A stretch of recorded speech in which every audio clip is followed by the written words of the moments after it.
Welcome, everybody, to another episode of Amplify Your Business. Today, I'm talking to Tatiana Soldatova. She is the co-founder and principal of a design firm, an architectural design firm called Syllable Inc. out of Toronto. Welcome to the show today, Tatiana. Hi, Lance. Thank you so much for having me on board. I'm really Okay, excited to chat. So before we get into what you're doing over there at Syllable and what really problems you solve and everything else there, I have my first question for you, and this is something that I like to ask everybody, and that is, what are the three things that you consider to be the most important that every entrepreneur should know? That's a really good question. I think every entrepreneur should know their own limiting beliefs. They should also know how they react when they're really stressed out or burnt out, or when they're getting to burnout. And I think the final thing is just really understanding what is their market and what makes them stand apart from everyone else.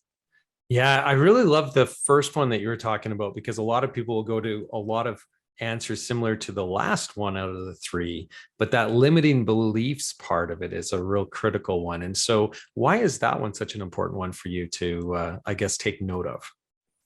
I think as I started my entrepreneur journey, I think 8 years ago, I realized as I was doing self work on myself and, getting a life coach, getting a therapist, doing mindfulness, I realized as I started focusing on myself and healing, everyone has trauma, everyone has the previous experiences. You kind of have this baggage that you bring into your business, and your business is a mirror of you. So if you think, you're not worthy of getting paid a certain amount, or you're not worthy of getting certain clients, just, internally, you'll never go after them. So for me, like, the business is such a strong correlation of how I'm feeling and how I'm doing. And the business, like, just even our growth is exactly when I started working on myself more.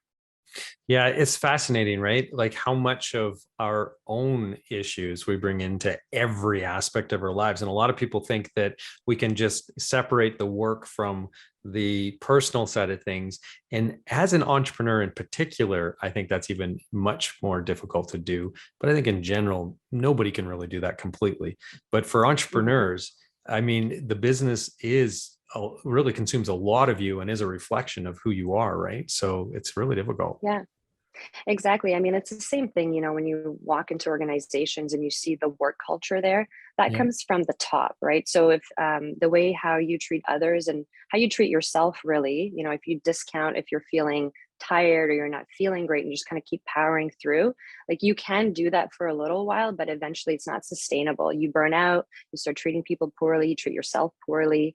And I don't think there's enough focus on, like, wellness and even just therapy. Like, I remember when I was younger, I used to think, oh, I'm like, therapy's for people that are broken, need help. And then when I started doing it, I finally had the courage to start kind of doing the sessions with my therapist. It was just so much pain came out, so much healing happened, and my business growth was completely tied to that. Once releasing all of that, and yeah, it was I wouldn't say it was an easy experience. It was very difficult, probably one of the hardest things I've ever had to do, besides growing a business.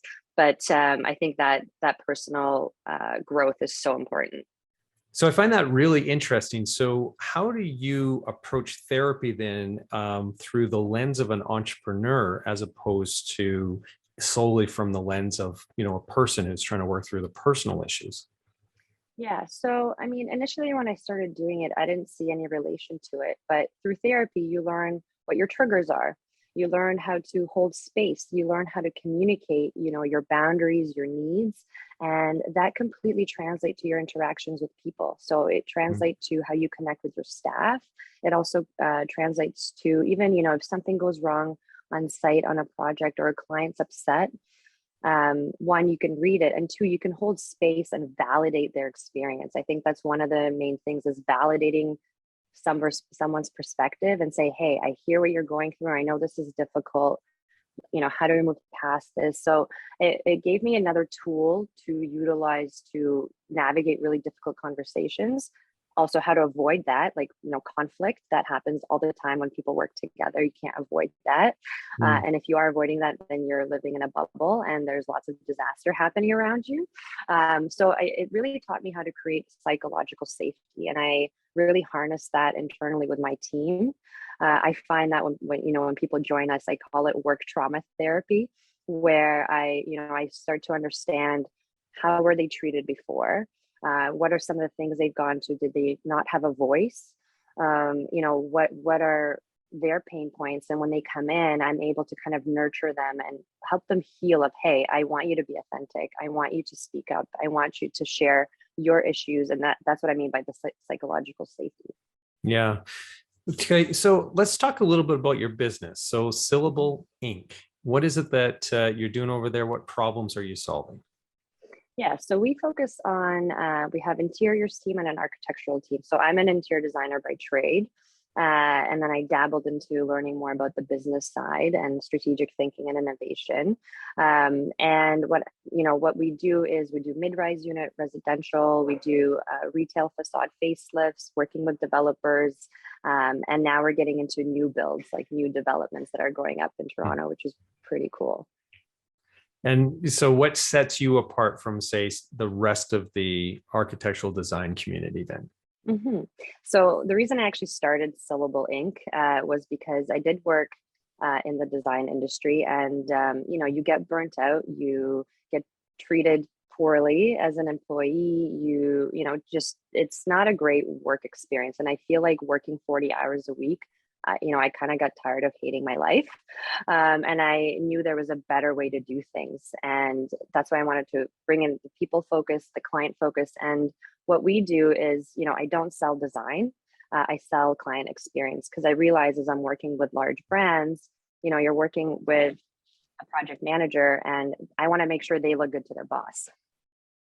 So I try to support them rather than me just, the end process of design. If you're renovating an office, which we do that as well, it's a 10-month process. And at the end, it looks great. But the 10 months while you're working, it's chaotic. Construction and design is chaotic, right? So yeah, as you're doing office design, it takes 8 to 10 months. And while you're working with the people, that process is very chaotic, right? There's a lot of information to be pulled and organized. You have permits, you have to do drawings, you have to learn about IT, and it is stressful. So I realize I'm working with a project manager, so I want to make sure they look great to their bosses. And that's kind of what we do, and I sell client experience rather than the design and product. Yeah, what I love about this approach is it doesn't really matter what industry you're in, what product or service you're trying to sell. This concept of the customer experience can be applied across everything, right? So if the client is having a wonderful experience through that process of whatever the delivery process is going to be, yeah, it's probably going to feel pretty good at the end of the day for them, and they're likely going to be fairly satisfied, even as you go through some of the bumps that every project, especially long-term ones, like you said, that you are experiencing. Those will still be good experiences at the end of the day, which really, truly is the guiding, I guess, principle really that we all have to have in our businesses. Exactly. And, for me, that kind of came from one, being an entrepreneur. You got to be really good at copying things that other businesses do. So I'm actually part of the EOA program, which is Entrepreneurs Organization Accelerator Program. And Yeah. they teach you how to scale. So, you learn all these tactics, and every good entrepreneur, you just copy, paste, and repeat, right? Rather than reinventing the wheel of scaling. Like, every business is the same. I really find it funny where people say, oh, my business is unique. I'm like, no, it's not. Every system, you just got to have systems, processes, checklists, proper people in the right seats, and that's how you succeed. Yeah, yeah, and so one of the things that we were talking about before we hit the record button was you were sharing with me just some of the challenges that you and your partner were having through COVID, and how COVID really had some significant impacts on your business. And so I'd love it if you could share a little bit with our audience about what your experience was like, and basically how you're able to overcome those challenges. Yeah, so right before COVID, I have so much things to share there. Right before COVID in 2019, I went from 4 people to 12 in a matter of 2 months. Wow. And, we were overgrown in our office space. I was taking phone calls from the bathroom, like it was brutal. So I signed an office lease for actually where I'm sitting right now, in January 2020, for a larger space to fit, up to 23 people. And I thought, our old office we could sublease, and it was going to be, everything was going to be good. But then COVID hit, and so I had to carry 2 office leases for about a year and a half. Oh no. Yeah, so that basically tanked us. So I was hemorrhaging money on an asset that was not even being utilized. So that was really difficult to just lose, $15,000 every month. So it was a beautiful depression roller coaster, as I'd like to call it. So that was one point. And then the other thing I noticed is that, we started looking at our clients, and we were doing a lot of office and retail at the time, and I lost 80% of our business because offices and retail halted. So Yeah. the 20% that was carrying us through, we started growing that account more, and they're taking 6 to 8 months to pay us. So I was in a constant deficit, constantly in the line of credit. We got to the point where I was like minus 300K in the hole. Oof. And I was like, okay, this is not how you run a business. This is not okay. And I actually like fired that client. I had to replace over $500,000 of work, which I did. So it's like, as an entrepreneur, whenever things are on fire, that's when you can really, you're almost in this like bubble bath of this is the norm, and you have to Yeah. plug yourself out and get really uncomfortable. And yeah, I was able to replace all that work, which was amazing. And just even through like, I really dove into mindfulness as well. And that was able to kind of keep my anxiety levels down and really take care of myself mentally speaking. And yeah, now we're cruising. I actually kept my staff the entire time. I didn't let anyone go because I knew the lights would go on eventually, which right now for interior design and architecture, there's a massive talent war right now because there's just not enough people with so much work happening. So I took a financial hit on that. But right now we're actually we're like not in our line of credit anymore. Things are like good, amazing projects and clients are coming in. We're working with global brands and large developers, which is beautiful. And yeah, I'm now on the other side where I can talk about it, but I think at the time it was very grim. It was not easy. Yeah, that's just incredible. So, how did you find the strength? I know you were talking about mindfulness.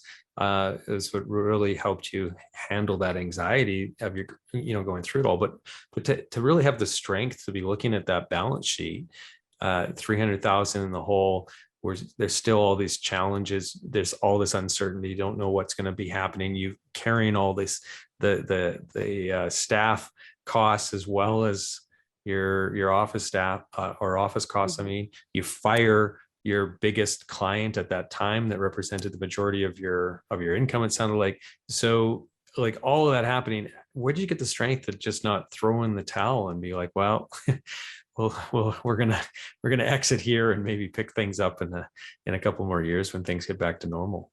Yeah. So, when I mentioned being in a bubble bath, that was my bubble bath. My comfort was being in the scarcity mode, not Mm. having, being paycheck to paycheck. I was almost like payroll to payroll. I was used to that. And for me, that was my comfort space. Just I did come from an immigrant family. It was low income. So for me, it was having that financial struggle. I was basically recreating my childhood, and that was actually my comfort zone, which is Mm. crazy. So funny enough, in 2020, when we were doing well, I actually got depressed because the thing that was fueling me was actually the scarcity. So Yeah. that was really challenging when you start hitting your goals. I got really depressed because my fire for me to keep going was gone. Mm. So that was like a really hard pill to swallow. And my life coach was able to kind of make me realize that, hey, you're literally recreating your childhood in your business right now. And from there, funny enough, I had another I have a lot of friends who are business owners, and I was sharing openly what was happening, and he's like, Tatiana, like, what are you doing? This is, you can't, you're like negative, deep in the hole, over 250,000. What are you doing? And that kind of jolted me to be like, wow, this is not okay. I got to make quick moves. And that fueled me to get out of it. Hmm. Yeah, talk about just an interesting place where you go, okay, well, that scarcity mindset was kind of putting you there, but it also, on the other side of that, gave you the fight and the determination to the comfort to get through that, where, yeah, like things weren't collapsing all around you. It's like, no, I can do this, and I'm here for the fight. This is what's in me. This is who I am. Yeah, and I as much as I, looked at my parents and being angry at them through my early 20s of how I grew up and everything and being really frustrated, at the end of the day, I'm actually thankful for that experience because I was able to navigate this. So I think my risk tolerance and my stress levels are like quite large. So that definitely helped me get through this. But I think I also just I believed in what we were doing. I Mhm. believed in the team. I believed in making a change and disrupting the industry, which we are doing now, which is beautiful. So I think there was a lot of belief in what I was doing and what the team was doing. If I didn't have that, I find some entrepreneurs, they just want to come in to make some cash. Like you can't through the, when you're going through something like that, wanting to make money is you're gonna plug out, right? And for me, I believed in like the vision of that I had for what Syllable could do, and I just kind of kept going. So now you had also told me that you pivoted then as well to the type of customer, the type of work that then you were going to accept, that you were going to take on, that you were going to chase after. And so I'd imagine that understanding and the work that you were doing around mindfulness and some of the things that were, you know, the patterns that you're playing out in your life, like the scarcity and all of that. Once you started to understand that, is that where you got the strength then to pivot then to a different type of client that you'd focus on as well? Is that the impetus there? Yeah, I truly believe in the power of manifesting. I know it sounds a little Yeah. cheesy and hilarious, but I think once you start putting out to the world, we're working with brokers, we're working with real estate agents and contractors, and just even my network of friends. I started just telling people, I'm like, here's what we're doing, here's what I want to do. I'm looking forward to working with this developer or this person. And after a while, it just kind of started coming to me. Hmm. So, I would tell people, funny enough, I've been in business with Syllable for 5 years. We actually get sometimes people reach out to me from a couple of years ago and they say, oh, I have this project for you. And it's so tiny. And I'm like, thank you so much, but this is not what we're doing now. So I had to redefine what was our cutoff point. Somebody reaches out, hey, Tatiana, can you do a shed? 4 years ago, I'd be like, sure, no problem. But now I'm like, nope, we don't do that. Sorry, we do X amount. If somebody reaches out to me with doing a 3,000 square foot office, I'm like, nope, sorry, we cut off at 10,000. So it's like, it's having those boundaries. And I think that's where like the therapy came in, of learning how to set boundaries with people. Same thing, learning how to set boundaries within your business. So now this is obviously a challenge that a lot of businesses have, or a lot of entrepreneurs have. And I think that it's worth exploring just a little bit more, because when you're at the place of, scarce resources, that's oftentimes when you're doing that analysis of like, I can't keep doing what I'm doing right now. And so that's where then it's like, yeah, these clients are too small, or the margins are too small. I have to move to a different place within the market, basically. So that's often the point of the greatest need to shift, but it also comes at the point in which things are the most delicate, or there's the most fear and anxiety about making that shift. So Mhm. was it simply just the mindfulness work that you were doing, or was there something else that was at play there that allowed you to get the strength to garner that, to really go, no, I'm going to start manifesting this, and I'm going to trust that this is going to happen? Yeah, the people I spend my time with, the great saying is that, you are the five people that you spend the most time with. And I truly do believe that. So your lens that you look through onto the world, if you talk to some people who are negative and they're like, oh, there's no work out there, clients are terrible, this is horrible, you actually create that to be the reality, right? So my whole thing is there's tons of work out there. Things are easy. Life is easy. Everything's amazing. And I just kind of put that out there. And even just, I think the mindfulness does really help, because everything that happens, like you think about the present, which is happening right now, right? As people are listening to this, all you have is the present. It's right now. So you have the control of how you're feeling right now, right? Any things that happens to you, good or bad, we are the ones that put the judgment on it if it's good or bad, right? So if you're thinking, let's say somebody spills something on you, you can choose to get angry, or you can choose to be like, oh, it's fine, it's just a dirty thing, I gotta wash it, right? It's fine. So I think that is one thing that really taught me to understand that I control how I look at things. So I'm powerful. I give the power to myself to say how I'm looking at things. So having that, clean lens, and sometimes it gets dirty after you're kind of, beat yourself up a little bit. But I have the check-in points. I meet with my life coach once a month. Therapy, I kind of dabble to her whenever I need her. And also just the friends that I surround myself. Everyone's a go-getter. Everyone's doing stuff. If I call them with problems, they're like, Tatiana, like, you can get through this. It's fine. Having people that pump your tires, I always gonna pump your tires. So you want to make sure you're surrounding yourself with people that are positive, and they're not thinking that, the world's ending. Funny enough, I do a lot of coaching on resumes and trying to get people into the workforce. And I think it's kind of my give back to, because my parents, my dad came from Russia. He was like an aerodynamic rocket engineer for like the NASA of Russia. My mom was a translator for the government in Russia, and they kind of came here and just were cashiers. They couldn't quite figure out how to plug into the system that the Canadian economy functions by. So, I get jobs for my Uber drivers sometimes. This one guy reached out to me. My brother connected him, and he's an architectural technologist. And he's like, Tatiana, I just graduated. There's no work. All my friends are saying there's no work. I can't get a job. So when he stopped being an architectural tech. And after he spoke to me, and I was like, listen, there's tons of work right now. You're actually the perfect time to graduate. Literally, like, everyone's starving for talent. So because he wasn't around the people that had that outlook, he was actually going to not be an architectural technologist.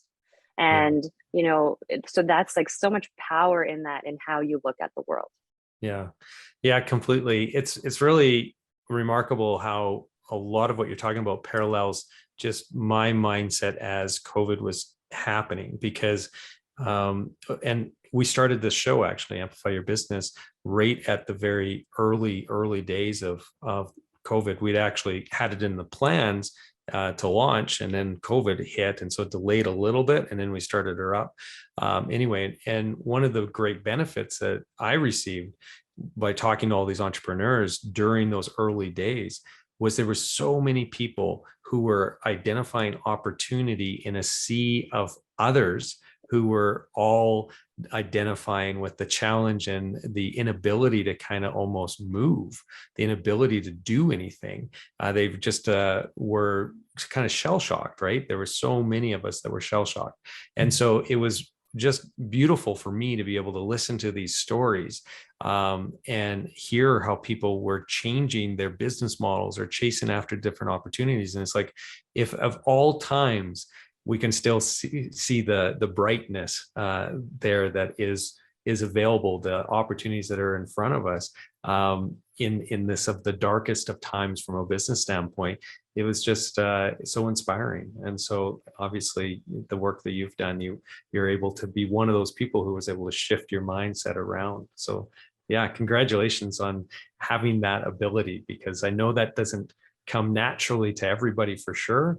And you obviously, as you're talking about it, you've invested a lot of time and energy into creating that reality for you, creating the ability for you to see things differently. So that's great. Exactly. Yeah. I mean, I had the beauty of having access to EO. These are entrepreneurs that have, $1 million+ businesses, and people made lots of money during COVID. Like I have friends who became millionaires during COVID. It was amazing. Yeah. So, if and it's funny when you talk to different people, what their views are. It's like, oh, the world's crashing, government's doing terrible, like everything's horrible. And I'm like, my one of my favorite quotes is all perception is projection. So you're Mm. projecting your own limiting beliefs of how you look at the world, and you're blaming everyone else for what's happening in your life. It's like you're such a victim, right? And I think good entrepreneurs find opportunity when the masses think things are going awry. You actually find opportunities. And I went to this meeting a few weeks ago, and it was an investor that usually funds a lot of the developers, that all the towers that are going up. So they do the Yeah. funding. And he's like, I've been through 4 recessions. And he's like, I've made most money during recessions. And to me, that was such a beautiful thing to hear, hearing this older man. And I was like, wow, that's such a beautiful way to look at recessions, rather than, oh my God, recessions, hold your wallets, don't spend, don't do anything. Meanwhile, like, people are making money. Yeah. Yeah. With every change, there's opportunity on the other side of that. And it doesn't matter what the change is, whether it's COVID, a recession, a change in geopolitical, environment. It doesn't matter. Change creates opportunity, and it upsets the status quo, which is the great thing for entrepreneurs, because in a country like ours, because anybody can step into that role, basically, of solving whatever that problem is, the new problem. It kind of resets a lot of things, a lot of opportunities. So it's exciting. Exactly. And for me, like, it was, coming into the design world, it's kind of a catch-22, because people want to see your previous experience. But I'm young. I've only been in the industry for 14 years, and I'm going up against these old firms that have been around for longer than I've been on this planet. And I thought, I'm like, how do I tap in this market? Like, how do I get those jobs? And for me, I actually love the firms that are doing things the old way. It's like, yes, keep operating how you're operating. Yes, keep treating clients poorly, be late, don't do your stuff on time. Yes, like, I'm like, keep doing it that way. Cause to me, I'm seeing the pain points, and I'm doing it differently. I'm still providing the same thing that they do, but how Yeah. I deliver it is differently. So it's like, it's like they are going to keep functioning. They're big behemoths, but at the end of the day, there's going to be other firms coming in and with a new perspective of how to treat their clients better.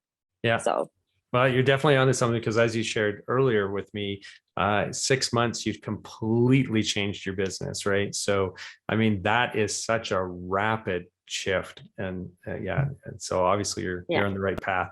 Now, I'm really curious, if I were to be able to, drop you into a time machine or something, and you could go back to the very beginning, 8 years ago, when you're first starting your business, and you could leave a letter, a note for your younger self there, that you would discover, and you would open up and you would read, and this would be the pivotal advice for your business going forward, what would that advice be that you'd give to your younger self? Oh man, I feel like repeating myself again. Do therapy. Do the Get therapy. into Yeah. therapy. Yeah, I think that was, I started 3 years ago, and that was the biggest thing, to get out of that turmoil of life is hard.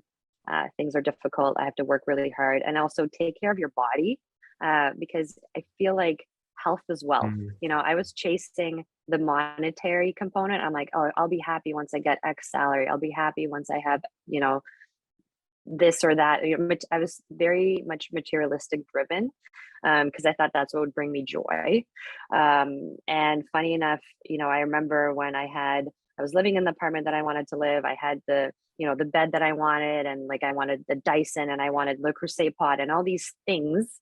I remember looking at my apartment. I was like, I am literally, like, I am so sad. I feel so lonely, so empty, because I thought these materialistic things were going to bring joy for me, and they didn't. So that was like a really big lesson, and also just letting out the pain. I think that was, yeah, I think that's probably one of the hardest things, to actually face the pains that you've experienced and heal from them. Yeah. Yeah. Yeah. So now, if I was able to, at the beginning of those, 8 years, so when you first started the business, if I was able to give you a case of money, say it has $1 million in it, and I Mhm. said, you do with this as you please within your business, what would you have done differently then from that standpoint? Oh, if I did that, like, you mean like 8 years ago? Yeah. Yeah, if I got $1 million 8 years ago, I would have taken that and bought some properties. I would have, I would have definitely invested in real estate for sure. Like, okay, Um, well yeah, maybe bought some Tesla as well and everything else. But with your business, what would you have done with your business differently? How would you have used that $1 million in your business? um, I think, well, I still would have actually taken some of that money and bought in like an office building rather than paying the lease. Cause right now Yeah. I'm feeding my landlord, who I love, by the way. I would have done that. So bought property. We've been in the building and like rent out the upstairs or something. So that would have been completely different. And then I would have definitely probably started hiring more senior people versus junior, because in the beginning I was operating with having a lot of junior staff, and it was just me and my business partner and everyone was junior. And when you have junior people, you have to train them, which takes a lot of time. Yeah. And so you have more mistakes, you have to do a lot more oversight. So yeah, I would have, right now we have a lot more senior and intermediate staff, so they're able to kind of navigate things a lot easier. It's, my time is used for doing business development rather than coaching people on how to do their drawings. Yeah. Yeah, isn't it the truth, right? Like in those early days when you're bootstrapping the business and you're trying to, manage cash flow, it's difficult to be able to justify the higher salaries. You think, oh well, this person seems bright. We'll be able to get to where we need to go with this individual or these individuals. But man, it is so difficult to replace experience. Yeah. I think the other thing is too, is I would have paid myself, because there was many times where, I would always staff for me as number one. I would take care of Yeah. them first, and I'd be waiting for a paycheck to come in from a client. And I didn't pay myself frequently. So I wasn't on salary. I just got random paychecks like once a month here, once a month there. And that was very stressful. Yeah. Yeah. I've lived those days as well. I mean, and I think a lot of entrepreneurs can appreciate exactly what you're talking about, because it is, again, it's that cash flow part of it. You pay everybody else. You're the last person at the end of the day. And it's so funny, right? Oftentimes the staff are thinking that, well, you're the owner of the business. You're probably just swimming in the money, and, and they're, trying to negotiate raises, or can't understand why maybe sometimes you're a little bit tighter with the money than at other times, and so on. And it's just like, no, it's feast or famine oftentimes, and there's a lot of famine in those early days often. Exactly. So I definitely wanted to get rid of the famine or the feasting, because feasting is like, it's when you have too much stuff coming in, that's when things go off the rails. So yeah, it's like learning how to budget and just, I deserve to get paid. I am doing hard work, but now I'm actually in a funny state where I'm hiring people that have more seniority than I do. So it's a little bit like a funny little thing, how to navigate that situation. Yeah. So I'm also really curious, because you've in the 8 years gone through such a change in the business. Things were thriving and then a complete collapse, right? And then now you shift the business and now things are thriving again, it sounds like. So what does success look like to you, I guess, at this point in your entrepreneurial journey? Yeah, success for me is having freedom. And by freedom, I mean having time for myself, my friends, and my family.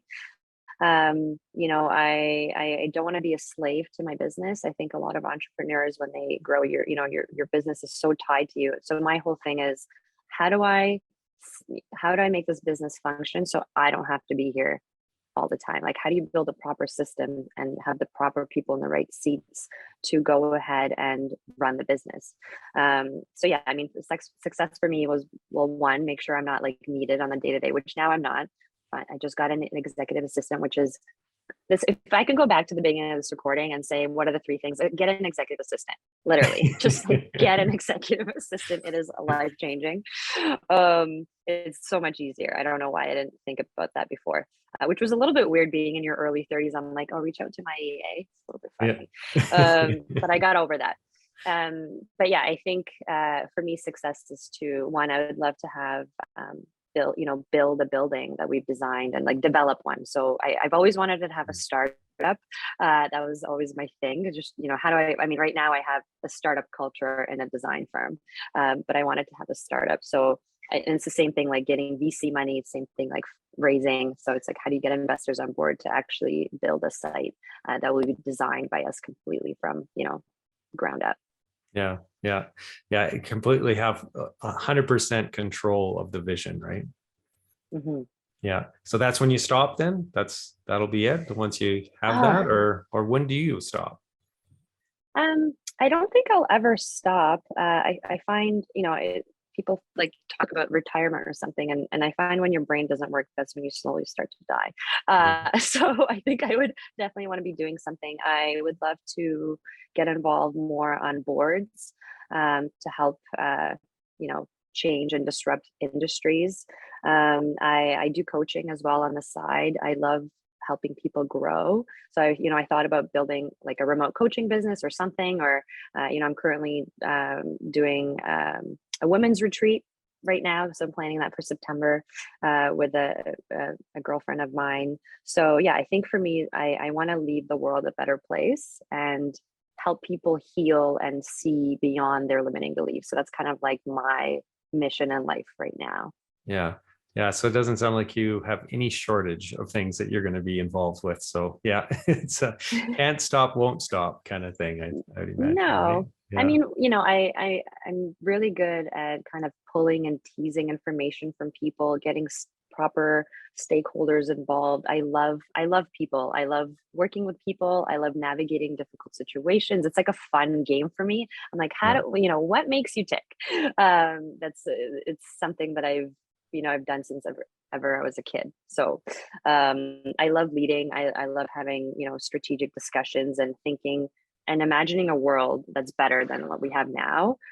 One of the things I did talk to a few of my friends, I was like, how do we create a political party that's like liberal and conservative? Like, how can they have a baby? That's one thing that I was talking about. But I don't know if I'd ever get into politics. But anyway, that's kind of where I'm floating around right now. Yeah, yeah, I don't think I want to wish that upon you, but I definitely wish all the success that you deserve upon you, because it sounds like you're on a really incredible journey and you figured out a lot of it. And Thank like you. anything, there's going to be lots more lessons along the way, but I certainly appreciate you sharing the ones that you have made so far. Thank you so much. Yeah, Yeah, it's a journey. yeah.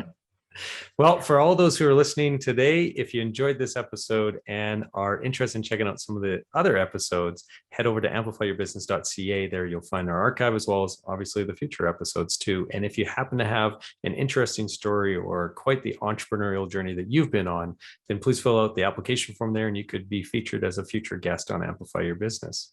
Until next time, everybody stay prosperous, and thank you so much, Tatiana, for your time.